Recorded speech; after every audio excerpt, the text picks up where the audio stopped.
आपका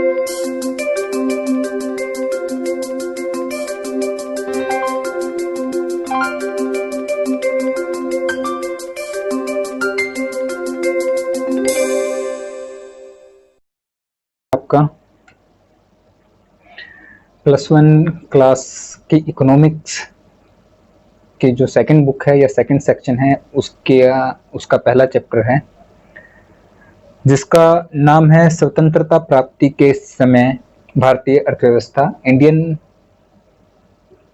economy on the eve of independence. अब भारतीय अर्थव्यवस्था की अगर आज आप जानकारी चाहते हैं तो उससे पहले आपको पता होना चाहिए कि जो पिछले 70 वर्ष है, जब से हम स्वतंत्र हुए हैं, जब से हम इंडिपेंडेंट हुए हैं, तब से और आज तक में क्या परिवर्तन आया है, क्या चेंज आया है, what things has been change. तो आपको ये देखना पड़ेगा। इसके लिए हमें जानना पड़ेगा कि जब हम इंडिपेंडेंट हुए थे, जब हमें इंडिपेंडेंस मिली थी, तब हमारी अर्थव्यवस्था कैसी थी। तो इसी के बारे में हम इस चैप्टर में बात करेंगे। सबसे पहले बात करते हैं इंडिपेंडेंस की। लगभग 200 वर्ष 200 इयर्स तक जो भारत है वो अधीन रहा था ब्रिटिश साम्राज्य के। 15 अगस्त 1947 को भारत को आज़ादी मिली थी। तो वो जो अंग्रेज गए थे वो भारत के लिए कैसी अर्थव्यवस्था हमारे विरासत में छोड़ गए थे, क्या अच्छा था, क्या बुरा था, ये कुछ बातें हैं जो हम इस चैप्टर में पढ़ेंगे। यह चैप्टर 2 पार्ट्स में पूरा होगा। पहला पार्ट अभी चल रहा है, इसके बाद सेकंड पार्ट में ये चैप्टर कंप्लीट हो जाएगा। जब हम बात करेंगे भारतीय अर्थव्यवस्था की उस समय में, तो हम 2 बिंदुओं के ऊपर चर्चा करेंगे। पहला, भारतीय अर्थव्यवस्था का समृद्धि स्तर क्या था, growth level of Indian economy. इसके अंदर हम बात करेंगे पर कैपिटा इनकम, प्रति व्यक्ति आय, और हम बात करेंगे गरीबी रेखा के बारे में। उसके बाद भारतीय अर्थव्यवस्था की संरचना, स्ट्रक्चर ऑफ इंडियन इकोनॉमी। जो इकोनॉमी है उनका एक स्ट्रक्चर होता है, 3 मुख्य सेक्टर्स होते हैं, प्राइमरी सेक्टर, सेकेंडरी सेक्टर और टर्शियरी सेक्टर। अब इन सेक्टर्स में कैसे अर्थव्यवस्था बटी हुई थी और इन सेक्टर्स का इंडियन इकोनॉमी के अंदर क्या शेयर था, क्या प्रभाव था।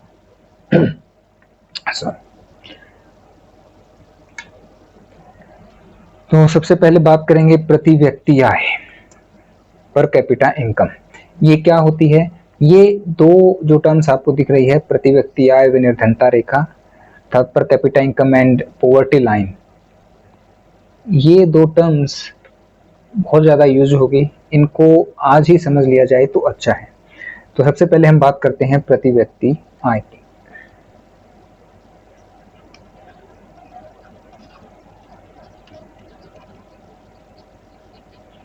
पर कैपिटा इनकम, या इसको हम हिंदी में बोलते हैं प्रति व्यक्ति आय। इसका क्या अर्थ है? इसका मैं एक उदाहरण लेता हूं। मान लीजिए कोई देश है, ये XYZ नाम का कोई कंट्री है। इसके अंदर 5 लोग रहते हैं। ये फर्स्ट पर्सन, ये पहला, दूसरा, तीसरा, बस 5 ही लोग। ऐसे ऐसे एग्जाम्पल हमें लेने पड़ेंगे। ये मत सोचना कि कोई ऐसा देश जिसमें 5 ही लोग रहते हों। ये चीज़ों को समझने के लिए, आसान बनाने के लिए हम कम संख्या का प्रयोग करेंगे। अब प्रति व्यक्ति आय कैसे निकालते हैं? एक होती है नेशनल इनकम, आपके आगे आएगा।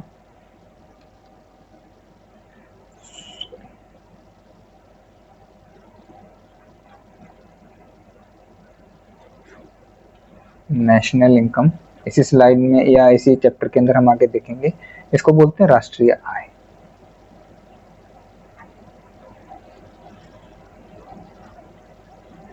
राष्ट्रीय आय क्या होगी?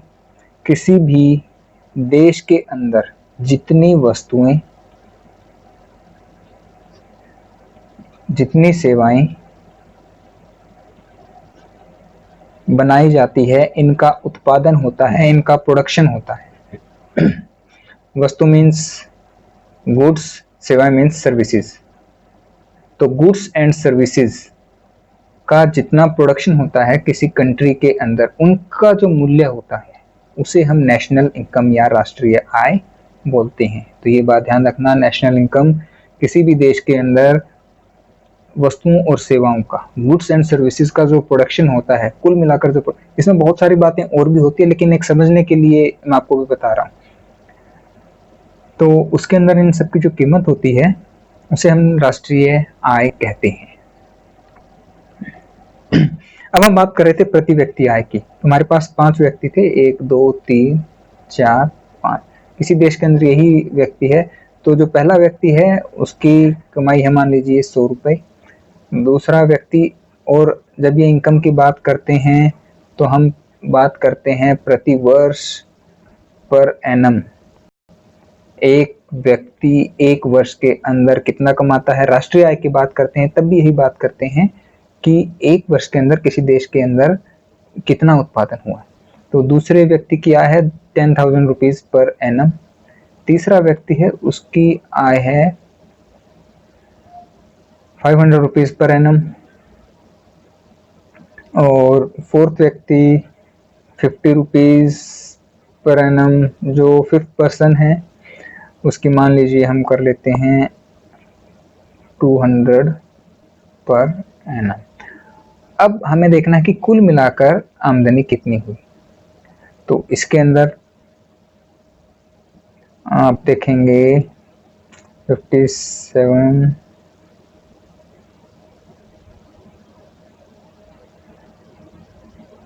10,850 रुपीज।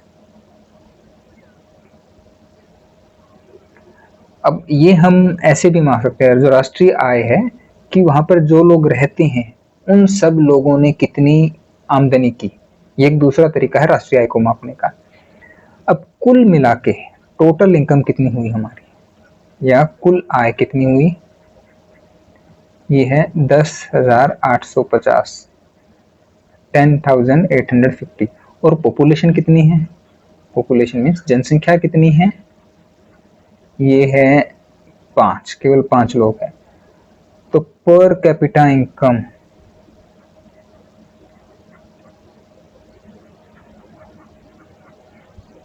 किसके इक्वल होती है, total income divided by total population. TI मतलब total income divided by total population. तो यहाँ पर टोटल इनकम कितनी है 10,850 रुपीज, और टोटल पॉपुलेशन है 5। जब हम इसको डिवाइड करेंगे तो इट विल बिकम 2,170 रुपीज। ठीक है, तो इतनी आय आ गई प्रति व्यक्ति। इसका मतलब ये नहीं है कि हर एक व्यक्ति इतना ही कमाता है या उसकी इनकम 2,170 रुपीज है, नहीं, लेकिन एक एवरेज के तौर पर अगर हम एक देश की देखें तो एवरेज इनकम एक व्यक्ति की इतनी आती है। तो ये होती है आपकी प्रति व्यक्ति आय। एक कंसेप्ट हुआ क्लियर। इसके बाद देखते हैं पॉवर्टी लाइन या निर्धनता रेखा, गरीबी रेखा।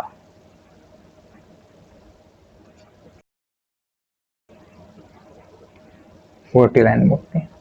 तो ये हर एक देश के हिसाब से अलग अलग होती है। ये कुछ इनकम हम डिसाइड करते हैं, एक थ्रेशोल्ड होता है।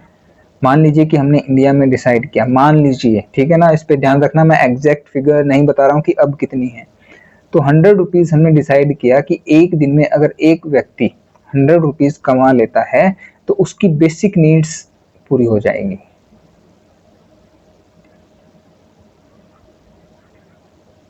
बेसिक नीड्स के अंदर क्या आता है, अपना खाना, रहना, पीना, बेसिक जो मेडिकल फैसिलिटीज है, स्वास्थ्य सेवाएं हैं, और एजुकेशन, ये कुछ बेसिक नीड्स हैं। ये इसकी 100 रुपीज में, मतलब आपने मुंह देखिए, रोटी, कपड़ा और मकान, वो 100 रुपीज में उसका पर डे के हिसाब से मिल जाता है।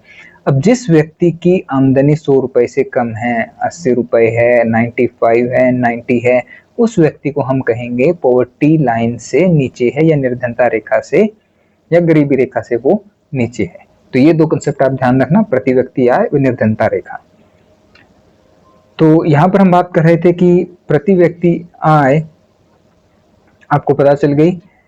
ये जो डाटा है 7114, ये हमारा 1950-51 का है।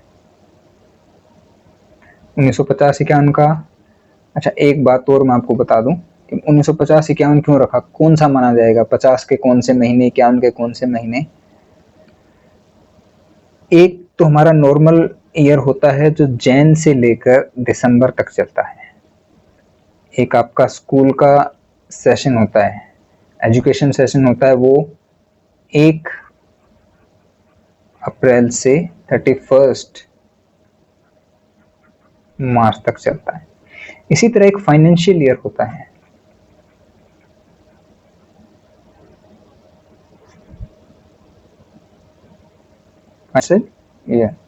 ये भी 1 अप्रैल से स्टार्ट होता है और 31 मार्च को एंड होता है।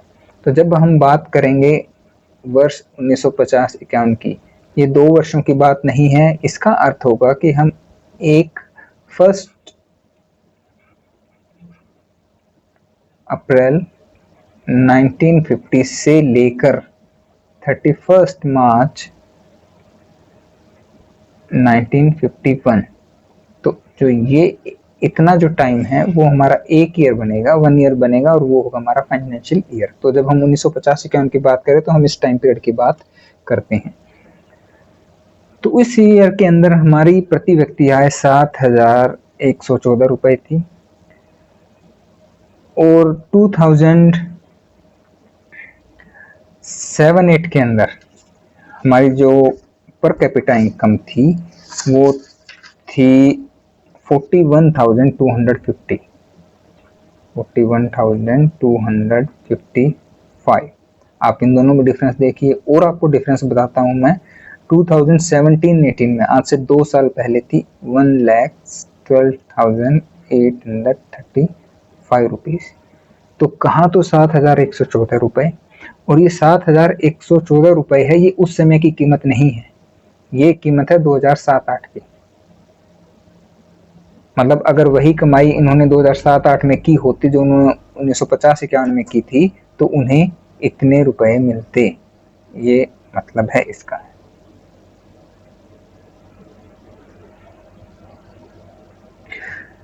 तो पर कैपिटा इनकम में बहुत डिफरेंस था, बहुत गरीब थे, और इस वजह से अगर हम आज इस इनकम के, आज हमारी पर कैपिटा इनकम है 2000, 1,12,000 ये वाले, सोचिए। इसके बावजूद भी 22% के आसपास, लगभग 22% लोग बिलो पॉवर्टी लाइन है, निर्धनता रेखा से नीचे अभी भी जीवन यापन करते हैं। और इसका अर्थ ये है कि उन्हें 2 टाइम का खाना भी अच्छी तरह नहीं मिल पाता। तो उस समय जब इतनी कम हमारी पर कैपिटा इनकम थी, तो लोगों की क्या हालत रही होगी। तो ये है देखने लायक चीजें कि प्रति व्यक्ति आय बहुत ज्यादा कम थी, और निर्धनता रेखा से ज्यादातर जनसंख्या हमारी होती थी, और इस कारण भूख और भुखमरी की समस्या स्वतंत्रता के समय हमारी अर्थव्यवस्था की मुख्य विशेषता थी या मुख्य लक्षण थे। इसके बाद हम आते हैं भारतीय अर्थव्यवस्था की संरचना, स्ट्रक्चर ऑफ इंडियन इकोनॉमी। कोई भी इकोनॉमी हो, वो मेनली उसके 3 पार्ट्स होते हैं, या उनका जो आप बोल सकते हैं कि कहाँ से इनकम आती है। जितने भी वहाँ पर बिजनेस है, जो भी काम है, वो 3 सेक्टर्स में हम डिवाइड करते हैं। नंबर 1 प्राथमिक क्षेत्र, प्राइमरी सेक्टर, द्वितीयक क्षेत्र, सेकेंडरी सेक्टर, और तृतीयक क्षेत्र, टर्सरी सेक्टर। इनको हम एक एक करके थोड़ा डिटेल में पढ़ते हैं, क्योंकि आगे जब भी आपको बात आएगी तो सिंपल ऐसा बोला जाए कि प्राइमरी सेक्टर या सेकेंडरी सेक्टर, तब आपके माइंड में ये इमेज आनी चाहिए, हाँ भाई प्राइमरी सेक्टर के अंदर ये चीजें होती हैं, सेकेंडरी सेक्टर में ये चीजें होती हैं। इसके अंदर हम बात करेंगे जो भी बिजनेस, जो भी काम हम करते हैं, जहां भी वस्तुओं का उत्पादन होता है। वस्तुओं का उत्पादन आप समझ रहे होंगे, आप खेत के अंदर गेहूं उगाते हैं तो भी वो एक वस्तु का उत्पादन है। आप फैक्ट्री में बिस्किट बना रहे हैं, आप फैक्ट्री में कार बना रहे हैं, आपने सुई बनाई है फैक्ट्री में, वो भी वस्तुओं का उत्पादन है। तो इनमें से आपने भैंस रखी है, गाय रखी है, उनसे जो दूध का उत्पादन है वो भी वस्तु का उत्पादन है। आप मछली पकड़ते हैं वो भी वस्तु का उत्पादन है। तो ये कौन से सेक्टर में आएंगे? तो सबसे पहले बात करते हैं प्राथमिक क्षेत्र, प्राइमरी सेक्टर की, जहां पर प्राकृतिक संसाधनों का प्रयोग है और जो भी उत्पादन होता है वो प्राकृतिक तरीके से ही होता है। जैसे कृषि, खेती बाड़ी जो हम करते हैं वो इसमें प्राइमरी सेक्टर में आती है। दूसरा है खनन, खनन या माइनिंग जिसे हम बोलते हैं। इसका अर्थ है जो अपनी धरती है, पृथ्वी है, इसके अंदर जो भी मिनरल्स हैं, जो भी मेटल्स हैं जो दबे हुए हैं, कोयला है या क्रूड है, तेल है, उन सबको निकालना, ये जो बिजनेस है या ये ऑक्यूपेशन इसे बोल सकते हैं, ये प्राइमरी सेक्टर में आता है क्योंकि ये सब नेचर ने हमें दिए हैं। तीसरा है मछली पालन, फिशिंग करते हैं हम। वानिकी, वानिकी अर्थात वन उद्योग, फॉरेस्ट्री, वन से रिलेटेड जो भी उद्योग, चाहे हम वहां से लकड़ी काटते हैं, चाहे हम वहां से जड़ी बूटियां लेकर आते हैं, चाहे हम वहां से किसी जानवरों को पकड़ कर लाते हैं, कुछ भी करते हैं, वन से जिसका लेना देना है और जिससे उत्पादन होता है उसे हम वानिकी में रखते हैं। पशुपालन को हम अलग भी ले सकते हैं और कृषि के साथ भी आ सकता है, क्योंकि आजकल जो पशुपालन है वो ऐसे व्यक्ति भी करने लगे हैं जिनका कृषि से कोई लेना देना नहीं होता। तो ये कुल मिलाकर ऐसा नहीं है कि केवल यही है, कुछ एक सेक्टर रह भी गए होंगे, लेकिन मुख्यतः एक समझ वाली बात है कि प्राथमिक क्षेत्र में ये सारे बिजनेस आते हैं। उसके बाद है द्वितीयक क्षेत्र, सेकेंडरी सेक्टर। अब प्राकृतिक संसाधनों के प्रयोग से जो वस्तुएं मानव निर्मित हैं वो सारी द्वितीयक क्षेत्र में आएगी, जिसके अंदर जितने भी उद्योग हैं, निर्माण कार्य, बिजली, जलापूर्ति, ये सब इंडस्ट्रीज है। इंडस्ट्रीज मतलब कोई भी इंडस्ट्री, चाहे वो बिस्किट बनाने की हो, चाहे वो सुई बनाने की, कार बनाने की, कोई भी इंडस्ट्री, कोई भी चीज वो बनाती है, चाहे वो कपड़ा बनाती है, वो सब सेकेंडरी में है, क्योंकि ये प्राकृतिक संसाधनों से हम नई चीजें बना रहे हैं। कंस्ट्रक्शन वर्क, निर्माण कार्य का अर्थ है जैसे हमने घर बनाया, कंस्ट्रक्शन है, सड़कें बनाई, स्कूल बनाए, अस्पताल बनाए, बांध बनाए, बस स्टैंड बनाए, हॉस्पिटल्स बनाए, ये सब कंस्ट्रक्शन है, ये भी उत्पादन है। तो ऐसे निर्माण कार्य कहीं भी होते हैं वो सेकेंडरी क्षेत्र में आएंगे। उसके बाद इलेक्ट्रिसिटी या पानी की जो आपूर्ति है, इलेक्ट्रिसिटी बनाना, पानी को साफ करना और भेजना है, ये सब क्या है, द्वितीयक क्षेत्र के अंदर आते हैं। इसके बाद तृतीयक क्षेत्र आता है, टर्सरी सेक्टर। इसके अंदर सेवाओं का उत्पादन होता है, यानी कि सर्विसेज प्रोड्यूस होती हैं। अब आपको पता होना चाहिए कि हम पैसे देकर हमेशा वस्तुओं को ही नहीं खरीदते हैं। आप एक ब्यूटी पार्लर पर गए हो या बार्बर शॉप पर गए हो, वहां आपने कहा भी मेरा फेशियल कर दो, तो उसने आपको कुछ नहीं दिया, उसने आपको बस सर्विसेज दी है, आपने कटिंग करवाई है, आपके बाल काटे हैं, आप उसके पैसे देते हो, तो ये सेवा है। आप स्कूल में जाते हो, स्कूल में जाते हो तो आप फीस देते हो और वो आपको एजुकेशन देते हैं, नॉलेज देते हैं। तो शिक्षा, ऐसे ही परिवहन, आप एक बस में बैठे हो, यहाँ से हिसार गए हो, आपको कुछ नहीं मिला, लेकिन क्या मिली, सर्विस मिली, यहाँ से वहां जाने का एक साधन मिल गया, एक सर्विस मिल गई। तो ट्रांसपोर्टेशन, ऐसे ही चिकित्सा या मेडिकल, डॉक्टर के पास जाते हो, डॉक्टर भी आपको बताता भी उसकी नॉलेज के आधार पर कि आपको ये सिम्टम्स हैं, आप ये दवाइयाँ लीजिए, आपको देता कुछ नहीं है वो, कुछ डॉक्टर्स देते हैं दवाइयाँ भी, तो वो दोनों में आ जाएगा, लेकिन जो नॉलेज का वो यूज करता है वो सर्विसेज में आएगा। तो इसमें हम क्लासिफाई भी कर सकते हैं, जैसे एक हो सकता है परिवहन, संग्रहण तथा संचार। संचार जो टेलीफोन है, आपका कम्युनिकेशन है, वो सब इसके अंदर आएगा। बिजनेस है, अब जो हमने द्वितीयक क्षेत्र में उत्पादन किया था वस्तुओं का, उसके लिए भी हमें तृतीयक क्षेत्र की आवश्यकता पड़ती है, सेवाओं की जरूरत पड़ती है। जैसे आपके कोई बड़े हैं, वो किसी फैक्ट्री में काम करते हैं, तो वो गए वहां पर काम किया और वापस आ गए, क्या वो उनको कुछ दे के आए हैं? नहीं, लेकिन उनको पैसे मिलते हैं, किस बात के, सर्विसेज देने के। होटल हो गया, जलपान गृह हो गया, अच्छा, सरकारी प्रशासन तथा प्रतिरक्षा, पुलिस है, आर्मी है, ये सब हमें सेवाएं देती है। तो इसके बाद भी दो सेक्टर और आजकल कई बुक्स के अंदर या कई जो अर्थशास्त्री है वो बताते हैं, और वो सेक्टर क्या है कि इसी का कुछ पार्ट है। जैसे हाई एंड प्रोफेशनल्स होते हैं, जो डॉक्टर्स होते हैं, जो रिसर्च करते हैं, उसको एक सेक्टर में डाल दिया उन्होंने। और जो घर पे आपकी मम्मी जो काम करती है, आपकी चाची या दादी, जो भी घर पे लेडीज काम करती है, क्या उनको उनका पैसा मिलता है? लेकिन नहीं, नहीं मिलता पैसा। क्या वो, अब एक बात सोचिए, वो घर पर सफाई करते हैं, अगर घर पर सफाई करने के लिए आप बाहर से कोई रखेंगे तो उसको पैसा देना पड़ेगा। तो उन्होंने ये कहा है कि ठीक है, उनको पैसा नहीं मिलता लेकिन उतना पैसा बचा भी तो रहे हैं, तो उनको भी हमने सेवाओं में शामिल किया और एक सेक्टर और बना दिया। लेकिन हम 3 सेक्टर ही पढ़ेंगे, 3 क्षेत्र ही पढ़ेंगे। अच्छा, अब बात आती है इन क्षेत्रों के आधार पर, जो सेक्टर्स हमने पढ़े थे, इनके आधार पर राष्ट्रीय आय में इनका क्या योगदान रहा है, ये संरचनात्मक रूप से। अब हम देखते हैं प्राइमरी सेक्टर, देखिए जिसके अंदर कौन कौन सी चीजें थी, आपको याद है? खनन, कृषि, पशुपालन, ये सब। अब इन क्षेत्रों में जो उत्पादन होता है उससे देश की 58.7% कमाई होती है। इसका मतलब है, मान लीजिए देश की जो किसी भी कंट्री की जो इनकम है, लेट्स से कि वो 100 रुपीज है, तो 100 रुपीज में से 58.7 रुपए, लगभग 59 रुपए कौन कमा कर देता था? प्राइमरी सेक्टर, मतलब खेती बाड़ी से, पशुपालन से या मछली पालन से। इससे वो आमदनी देश को होती थी कब? 1947 में। ये चीज ध्यान रखना, at the time of independence, मैंने नीचे लिखा भी है।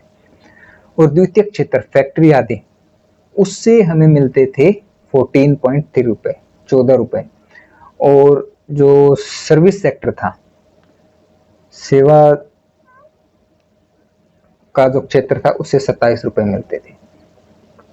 अब इनको, जो ये आंकड़े हैं, इनको ध्यान रखना, क्योंकि इनका हम रिलेट करेंगे कि मान लीजिए 100 रुपए में से 58 रुपए अपने को प्राइमरी सेक्टर कमा कर देता है, इसमें कितने लोग काम पे लगे हुए थे वो देखते हैं। ये है विभिन्न क्षेत्रों में रोजगार, विभिन्न क्षेत्रों का रोजगार में योगदान, contribution of various sectors in employment. Employment के अंदर जो सेक्टर थे उनका क्या कंट्रीब्यूशन है। अब आप याद कीजिए, जो प्राइमरी सेक्टर था 58.7% अपने को कमाई करके देता था। मान लीजिए कि 100 रुपए कमाई है किसी देश के अंदर एक साल की, और 100 लोग ही है वहां काम करने वाले। अब बात यह है कि 100 में से 72 लोग कोई काम करते हैं, किसी भी एक काम को, खेती करते हैं मान लीजिए, और वो 100 रुपए में से कमा कर लाते हैं केवल 58 रुपए। और दूसरा द्वितीय क्षेत्र क्या है? 100 में से 10 लोग यहाँ पर काम कर रहे हैं और कमाई करके लाते हैं वो 14%, 14 रुपए कमा कर लाते हैं। और तीसरे में 17 लोग काम करते हैं और कमा कर लाते हैं वो राउंड अबाउट 24 के आसपास। तो ये डिफरेंस है। जो प्राइमरी सेक्टर था उसके अंदर लोग बहुत ज्यादा लगे हुए थे लेकिन कमाई कम थी, क्योंकि 72 लोग लगे हैं, कमा कर 58 रुपए लाते हैं। ये 10 लोग 14 रुपए कमा रहे हैं, ये 17 लोग 27 रुपए कमा रहे हैं। तो ये डिफरेंस था, संरचनात्मक जो डिफरेंस होता है वो ये था। और आप बुक में पढ़ेंगे तो थोड़ा सा और डिटेल में मिलेगा कि जो प्राथमिक क्षेत्र है उसमें कृषि के अंदर, कृषि मतलब एग्रीकल्चर के अंदर 50% लोग लगे हुए थे। खेती हर श्रमिक, ऐसे लोग जो खेती करते हैं लेकिन जिनके पास अपने खेत नहीं थे, 19.7%। वन, बागान, मछली पालन और पशुपालन, इन सब के अंदर 2.4% लोग, और खनन के अंदर 0.6, और ये सब टोटल कितना था हमारा? 72.7%। इतने लोग खेती बाड़ी में लगे हैं, इतने लोग ये भी, ये कुल मिलाकर ये लोग खेती बाड़ी में लगे हैं। इनके पास अपने खेत हैं जो 19.7 है, इनके पास अपने खेत नहीं है। ये लोग पशुपालन, मछली पालन और खनन नहीं, सॉरी, वन और बागान में लगे हुए, ये खनन में लगे हुए। ऐसे ही द्वितीय क्षेत्र के अंदर बात करें, जो उद्योग थे उसके अंदर लोग लगे हुए थे 9.0, और जो कंस्ट्रक्शन थे उसके अंदर 1.1। कंस्ट्रक्शन भी था ना दूसरे में। इसी प्रकार सेवाओं के अंदर था, वो बहुत ज्यादा इंपॉर्टेंट नहीं है, अभी आप उसको देख लीजिएगा। अच्छा, तो अब संरचना हमने देख ली कितने लोगों को रोजगार मिला था वो हमने देख लिया। तो इससे अपने को मिलता क्या है, क्या चीजें निकल कर आती है? पहली बात तो ये कि कृषि एक मुख्य व्यवसाय था लोगों का उस समय, आज भी है। इसी कारण अगर आप देखो,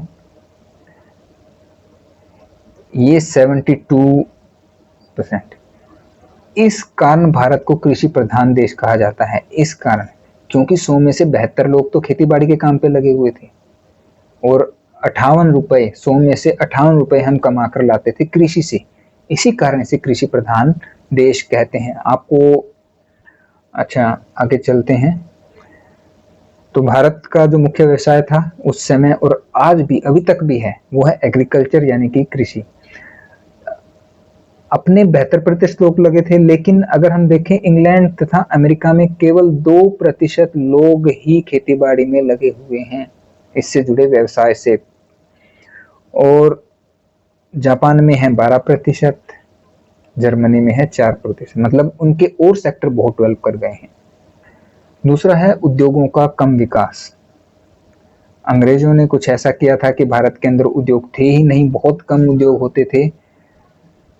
भारत में स्वतंत्रता के समय 9% लोग, केवल 9% लोग ही इसके ऊपर निर्भर थे, उद्योगों के ऊपर। अगर आपको याद हो तो 1.1% लोग थे कंस्ट्रक्शन के ऊपर, 9% लोग थे उद्योगों के ऊपर, और 10.1% लोगों को रोजगार दिया था द्वितीयक क्षेत्र ने, जिसके अंदर उद्योग आते हैं, क्योंकि उद्योगों का विकास कम हुआ था।